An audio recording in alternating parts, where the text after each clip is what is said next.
People say, trust your gut, but my gut is usually wrong about everything.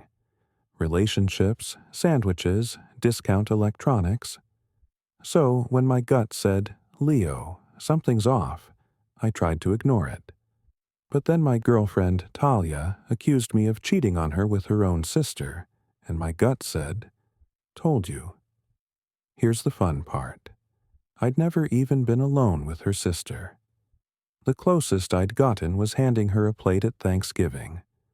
So, yeah, something was corrupt in the emotional database. Talia and I had been together for 2 years. She was dramatic in a charming way, like a soap opera character who misplaced her coffee instead of her long-lost twin.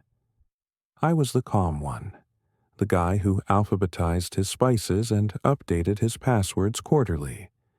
We balanced each other out, I thought. Then, one Friday evening, she burst into my apartment like an angry algorithm. I saw the messages, she said, hair flying like she just moonwalked out of a hurricane. What messages? I asked, halfway through a bowl of reheated pasta. Don't play dumb. My sister told me everything. Ah, yes. Her sister, Lila. A woman whose hobbies included yoga, crosswords, and causing chaos for sport. Talia whipped out her phone and shoved it at me. There on the screen were messages that were supposedly from me. Me. Can't stop thinking about you. Me.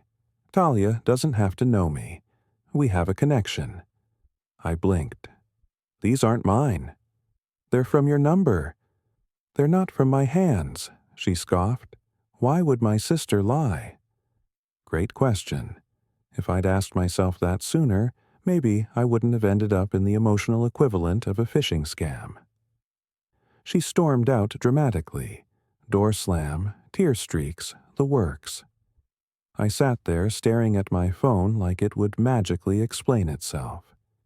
Because I knew 2 things for absolute certainty. I never sent those messages.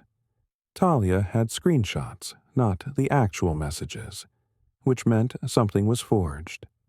I'm a network technician. Faking things is hard to do around me without me noticing eventually. Screenshots? Easy to doctor. Message logs? Much harder. I had a thought, dangerous, glowing, irresistible. If those messages existed, they would be in my phone company's server logs.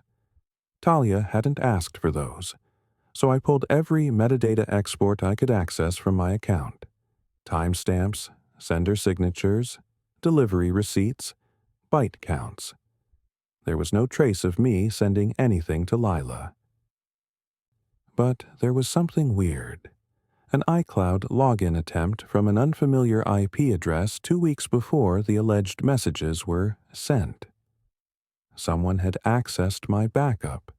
Someone who knew my birthday. Someone who had access to Talia's house Wi-Fi. Someone like her sister. My gut whispered, plot twist. 2 days later, Talia texted me. I need time. Please don't make this harder, I typed back. Then meet me for 5 minutes. I have the proof as she didn't respond. So I sent her a PDF, a neatly organized, bullet-pointed, thoroughly nerdy packet titled Evidence that Leo is Not a Cheater, V1.2.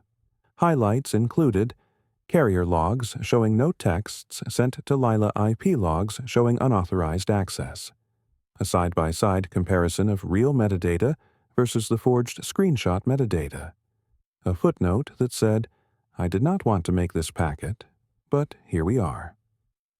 5 minutes later, my phone buzzed. Can we talk? I said yes, obviously. I love being right. When she arrived, she had that expression people get when they realize they've spent 48 hours being passionately wrong. Leo, you're right, she said softly. The timestamps, the IP address. I didn't know. I just trusted her. Why would she do this? I asked gently. She said she wanted to test you, Talia whispered. She always thought you were too perfect. She thought you'd eventually hurt me, and she wanted to beat you to it. Beat me to it. Sabotage by preemptive betrayal. My life had become a psychological escape room.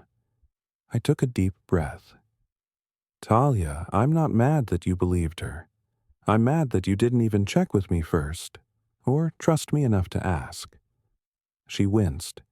You're right. I messed up. I nodded. But I did too much work for this presentation to let it go to waste. I grabbed my laptop and pressed play. A slideshow appeared, labeled Lila Gate, a visual timeline. It had animations, it had labels, it had dramatic fade-ins. By the end, Talia was horrified and apologizing profusely. She asked if we could fix things. I said, maybe, but we need one thing first. Justice. And justice came in the form of a family dinner. We sat at the table with her parents, her sister, and a lasagna steaming in the middle like a peace offering. Lila, I said calmly, I think you have something to explain. She smirked. What now? I connected my laptop to the TV. Her smirk melted off her face like butter on a hot grill. The slideshow played.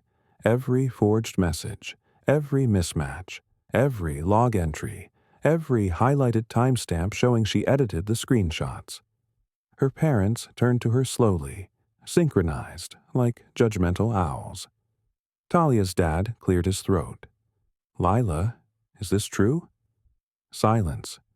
Then, I didn't think he was good enough for her, she snapped. I thought he'd mess up eventually.